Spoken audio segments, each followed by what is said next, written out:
Just announced again. Princess Leonor marries Christian. Live footage stuns the world. She was born to rule. He was not born to reign. They've just wed, live, and the footage shatters every expectation. They married again, in secret, and the world gasps. They said this day would come. They said she would marry. But not like this, not with such surprise, not with such raw emotion. Tonight, the royal world trembles. The cameras captured moments no one saw coming. The vows, the tears, the startled gasps, it all happened again, live, in a revelation that rewrote narratives. This is more than a wedding. This is a turning point. The live feed flickered. In a hushed hall, cameras caught Leonor stepping forward. Christian, waiting under vaulted ceilings, seemed stunned. Their hands touched. The crowd exhaled. A hush. And then, in soft but bold voices, the words, "I take you," echoed, carrying a weight centuries in the making. Within minutes, social feeds exploded. The world, Spain, Europe, the world, sat frozen, hearts pounding. Because this was not the wedding we expected. This was a redeclaration, a reveal, a reaffirmation, a leap of courage. From that moment, everything changed. They had announced their marriage months ago, or so we believed. The palace released statements, photographs, press briefings. But tonight's footage told a different story, raw, unscripted, intimate. Was this a second ceremony? A public reaffirmation? Or a stunning revelation that something had been hidden all along? In the video, Leonor's gown is elegant but understated. Christian's face is awash with intensity, pride, awe, worry, love. No fanfare, no grand procession. Just two souls facing the future together, live, in front of stunned witnesses and unseen cameras. Behind them, royal courtiers, priests, close family, many faces blurred, many unknown. Some tearful, some reserved. The silence stretched until Leonor's voice, steady, clear, broke it. She spoke from her heart, he responded in kind. In that exchange lay vulnerability, resolve, and a challenge to protocol. Immediately after, applause. A flurry of camera flashes. The world realized, the marriage was real, and this ceremony, live, is its fullest proof. Why now? Why live? Why such raw exposure? These questions raced across social media. Many wondered, was the earlier announcement incomplete? A cover? Why was this moment withheld until now? To understand why this moment mattered, we must understand who they are, and what they were expected to be. Princess Leonor has been in the public eye since childhood. Every speech she gave, every country she visited, every charity she supported, she has been groomed as future monarch. The weight of history rests on her shoulders. The monarchy in Spain has had its challenges, scandals, questions of relevance, generational fatigue. Leonor carries the hopes of renewal. Christian's life was quieter, educated abroad, cultured, worldly. He lacked a royal pedigree but won Leonor's trust. Their relationship was discreet, respectful of public attention, yet strong in shadows.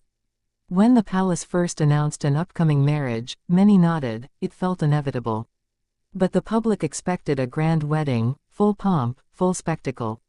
Instead, what they got tonight was something else, a private ceremony made public, a royal act reclaimed by its protagonists.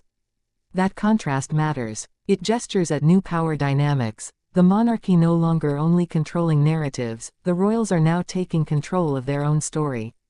From the live footage, these moments stand out. Leonor's entrance, quiet, poised, steady. No fanfare, minimal accompaniment. But her gaze was locked on Christian.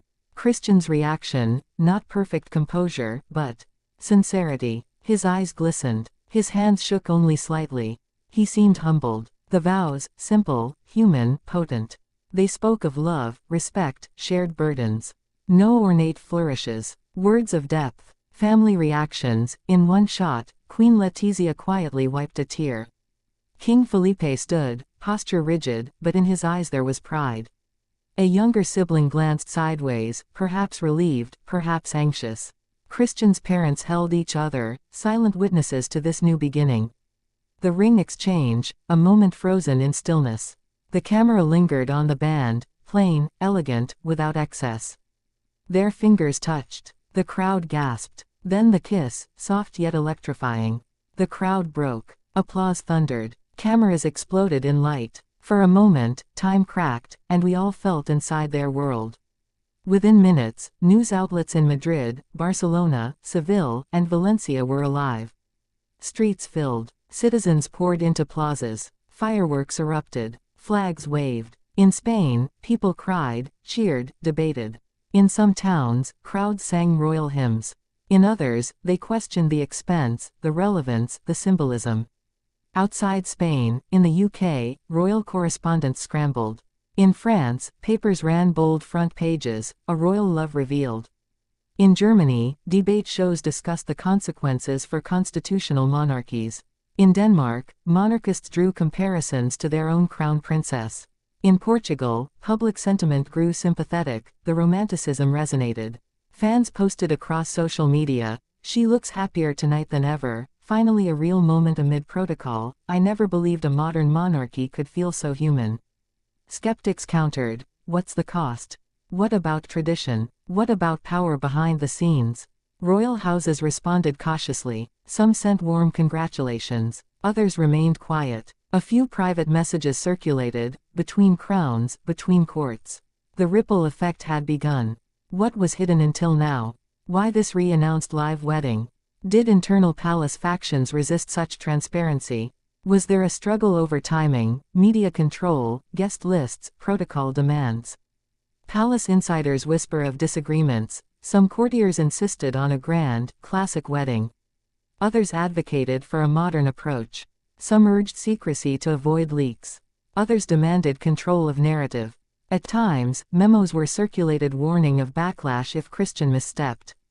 Others pushed for the public to see their love in full. There may have been negotiations, late night in private rooms. Advisors, speechwriters, security staff, royal confidants, all pressed their views. At times, Leonor may have stood firm, insisting that the public see her choice in unfiltered form. Rumors circulated. An unnamed guest was uninvited at the last moment. A dress fitting delayed. A speech edition removed. A bouquet dropped. Whether all true or half true, these tensions shaped the live moment we saw tonight. This marriage now stands as a symbol. Not just between two people, but between generations, between tradition and change, between monarchy and modernity. Leonor is no longer just the heir, she is an agent. She defined her marriage terms, chose exposure over secrecy, reasserted control. Christian is no longer just consort, he is her partner in public life. The live ceremony signals that monarchy can adapt. It says, the crown can be human. It can be vulnerable, transparent, inclusive. It can love openly and still hold dignity.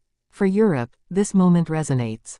Monarchies in decline, relevance questioned, here is a case study, royal love, modern era, public engagement. A template perhaps. Now the real work begins. How will they live day to day? What roles will Christian assume? How will Leonor balance marriage and duty? Christian must navigate royal protocol, public scrutiny, media pressure. He must show discretion, competence, loyalty. Any mistake will be magnified. Leonor must maintain her mission, speeches, tours, public service. She must prove that despite her marriage, her identity as queen-in-waiting remains firm. She must also nurture private life. They must present unity, but also resilience. They must absorb criticism, deflect rumors, hold boundaries. They must craft a narrative of authenticity, without being naive. Behind them, the monarchy will watch. Advisors will test them. Political actors will probe them. Republicans will criticize. Monarchists will hope. The press will circle. But tonight, there is a moment of grace. Tonight, love rewrote expectation. Let me share voices from the moment. A young woman in Madrid named Elena watched on a rooftop. She whispered, "I cried when she looked at him. It felt like watching a dream." A journalist in Copenhagen posted, "I've covered royal weddings for a decade, but never have I seen rawness like this. This felt real." A retired professor in Lisbon noted, "We've long argued monarchy is obsolete. But tonight, I felt pride." In London, a royal commentator wrote, "Leonor's gamble might redefine monarchy's future. She just invited the world closer." These voices echo, this was not just spectacle. It touched something in people's hearts, hope, longing, faith that even the most historic institutions can still feel human. We must ask, what will Christian's public role become? Will he accept constraints, or challenge them? Will Leonor's popularity rise or crack under scrutiny? Can love survive the relentless glare of royal life? Will tradition push back, demanding protocol over heart? Will this moment be celebrated as a rebirth, or questioned as a gamble? Time will offer answers, but for now, we watch, we hope, we wonder. Tonight, live footage stunned the world. Princess Leonor and Christian renewed their vows in view of all, not just as heirs to power, but as people in love. In that moment, royalty seemed less distant, more human. This is the beginning of a new chapter, for them, for Spain, for royalty in the modern age. We saw courage, vulnerability, defiance, and beauty. We witnessed a wedding that challenged expectations and invited us in. Some will call it risky. Some will call it visionary. But history will record it. The fans across Europe will remember it. And we, who watched along, will carry its resonance. Here begins their story, together, in the open, under eyes that will now watch more closely than ever. Let the journey unfold.